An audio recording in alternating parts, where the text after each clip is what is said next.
The concert hall waited for a song. Bob Dylan walked to the edge of the stage and pointed. It took 40 years to understand why. October 1975. The Roxy Theatre, West Hollywood. The Rolling Thunder Revue was in its early days, that strange, mask-wearing, carnival atmosphere tour that Dylan had assembled with Joan Baez, Roger McGuinn, and a rotating cast of musicians and poets who never quite understood what they were part of. The theater held maybe 500 people. Intimate by Dylan's standards. Dark wood. Red velvet seats. The kind of place where you could see the performer's face, read their expressions, feel like you were witnessing something meant only for you. Dylan had already played 7 songs. The crowd was electric, leaning forward, singing along to verses they'd memorized from records played 10,000 times in college dorm rooms and basement apartments. This was 1975 Dylan.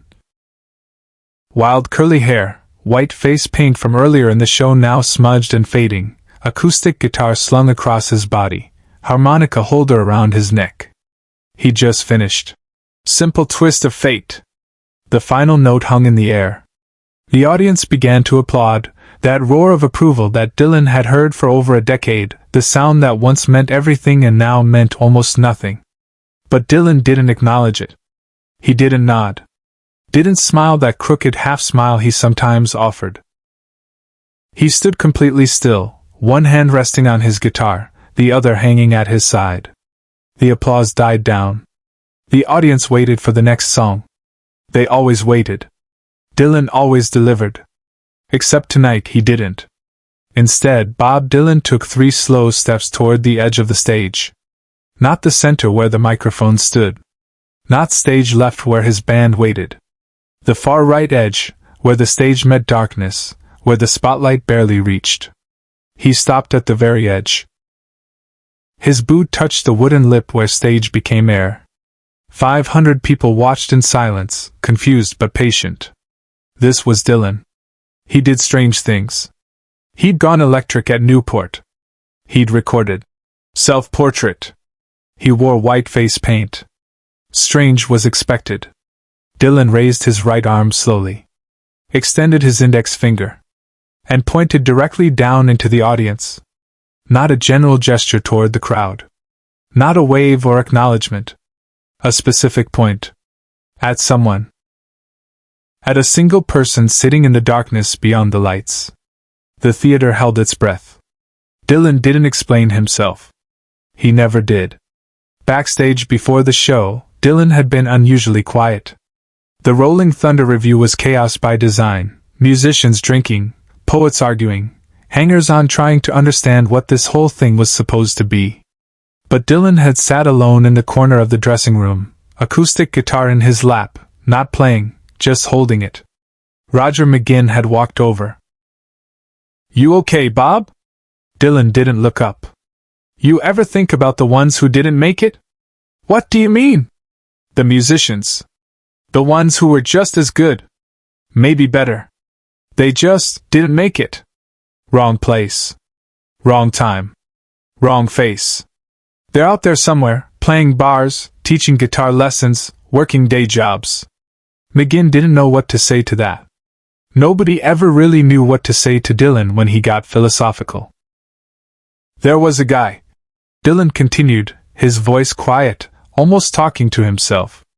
"Back in Minnesota. 1959, 1960. Before I left for New York. Kid named Michael Erikson. Played guitar better than me. Wrote songs that would break your heart. Voice like, I don't know. Like if Hank Williams and Woody Guthrie had a son. What happened to him?" Dylan's fingers moved absently over the guitar strings, not making sound, just touching the strings like they were prayer beads. "He got married. Had a kid. Needed steady money. Took a job at his father-in-law's hardware store. Still played music on weekends at American Legion halls. But he never left Minnesota. Never took the jump. Did you stay in touch?" "No." Dylan looked up finally, his eyes distant.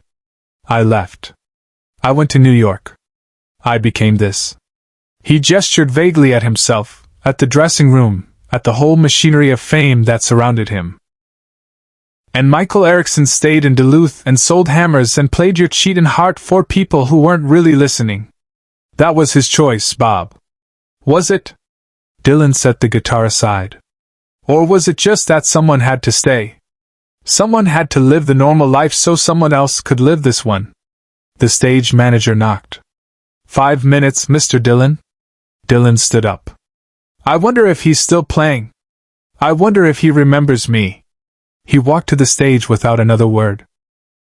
Subscribe and leave a comment, because the most important part of this story is still unfolding. What Roger McGinn didn't know, what nobody in that theater knew except Bob Dylan, was that Michael Erikson was sitting in row F, seat 12. Dylan had seen him during the third song. You can't see much past the stage lights, but sometimes a face catches the light just right, and suddenly you recognize someone you haven't thought about in 15 years. Michael Erikson. Older now. Grayer. Wearing a button-down shirt and glasses. Sitting beside a woman who must have been his wife, both of them looking slightly out of place among the young crowd in denim and leather. Dylan had nearly stopped playing mid-verse. His fingers had kept moving on autopilot, while his brain tried to process what he was seeing. Michael Erikson.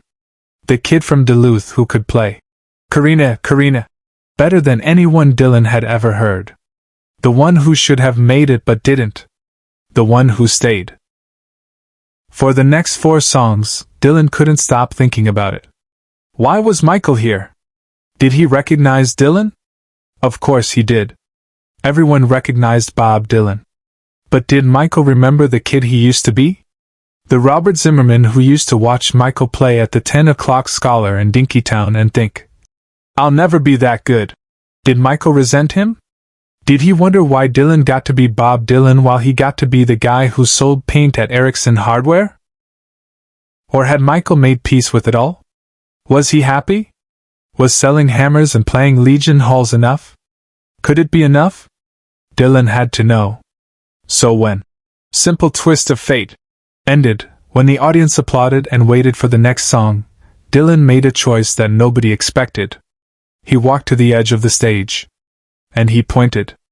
Away from the spotlight, Dylan made a choice no one expected. Michael Erikson sat frozen in his seat. 500 people turned to look at him. His wife gripped his arm, confused. Mike? What's happening? Michael didn't answer. He was staring at Dylan.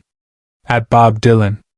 At Robert Zimmerman, who used to bum cigarettes off him outside the Scholar, who used to ask him how he got that finger-picking pattern on House of the Rising Sun. Dylan kept pointing. Then he did something even stranger. He lowered his arm, reached down, and unstrapped his guitar. The same guitar he'd been playing all night. He held it by the neck, extended it toward Michael. The gesture was clear. Come up here. The audience started to murmur. This wasn't part of the show. The band looked at each other, uncertain. Joan Baez, sitting on a stool stage left, leaned forward, trying to understand what was happening. Michael Erikson didn't move. Dylan waited. His arm extended with the guitar. Patient. Not demanding. Just offering. Finally, Michael's wife whispered, Go. He wants you to go. Michael stood up slowly. He moved down the row, people pulling their knees aside to let him pass. He walked down the aisle toward the stage. The spotlight found him halfway down, and everyone could see him clearly now, a middle-aged man in glasses and a neat shirt, looking terrified and confused and like he might turn around and run. Dylan knelt down at the stage edge as Michael approached. He extended the guitar. Play something, Dylan said quietly, but the microphone caught it. Play anything. Michael took the guitar with shaking hands. Bob, I can't. You still play? Weekends. Sometimes. Then you can. Dylan stood up and stepped back from the edge. Stage is yours. The theater was completely silent. 500 people watching this strange transaction, not understanding it, but sensing its weight. Michael Erikson stood in the aisle holding Bob Dylan's guitar.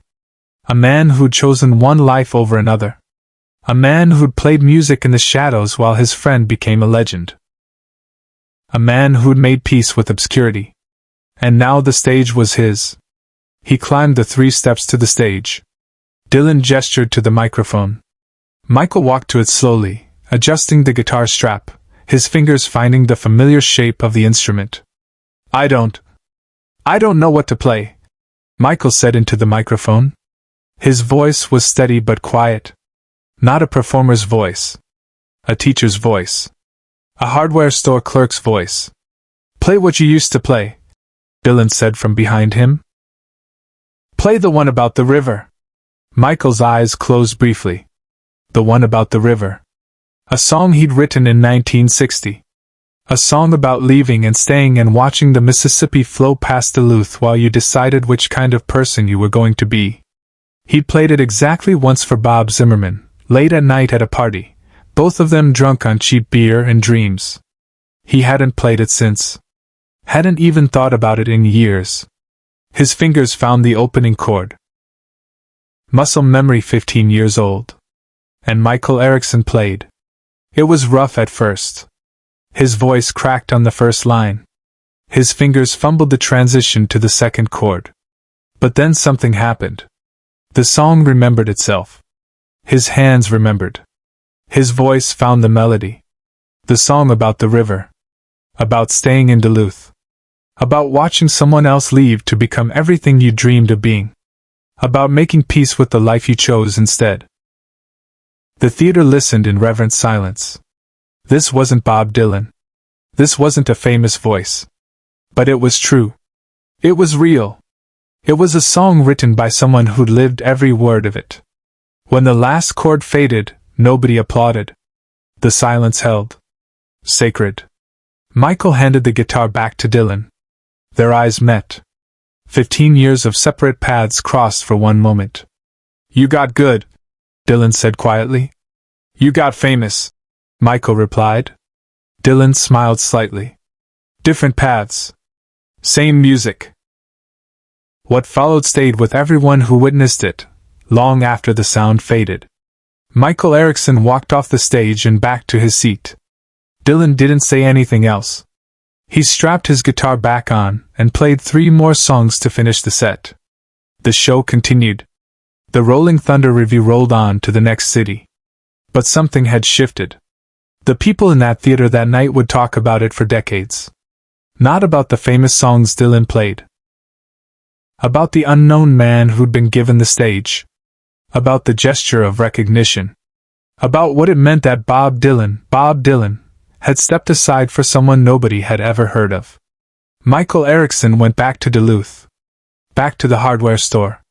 Back to weekend gigs at the Legion Hall. But he started writing songs again. Not for fame. Not for records. Just for himself. Just to remember that the music never left, even when the dream did. Dylan never publicly mentioned that night. In interviews, when asked about the Rolling Thunder Revue, he'd talk about the masks, the chaos, the carnival. Never about Michael Erikson. But in 2015, 40 years later, a music journalist tracking down Rolling Thunder stories found Michael Erikson still living in Duluth. Still playing weekends. Still teaching guitar to kids at the community center. "Did Bob Dylan really give you his guitar that night?" the journalist asked. Michael smiled. "He gave me something better. He reminded me that making music matters more than being famous for it. I chose to stay. I chose my family. And that night, Bob told me the choice was worth something. Do you have any regrets?" "None." Michael picked up his guitar, not Dylan's, his own, worn from 40 years of playing. "I got to live my life. Bob had to live his. I think I got the better deal." Share and subscribe. Some stories deserve to be remembered. Dylan never spoke about that night publicly. But when Michael Erikson died in 2019, a handwritten note arrived at the funeral home addressed to his family. No signature. Just one line. "He played the river song better than anyone." The family framed it. They knew who'd sent it. Some gestures don't need explanation. Some recognitions echo quietly across decades.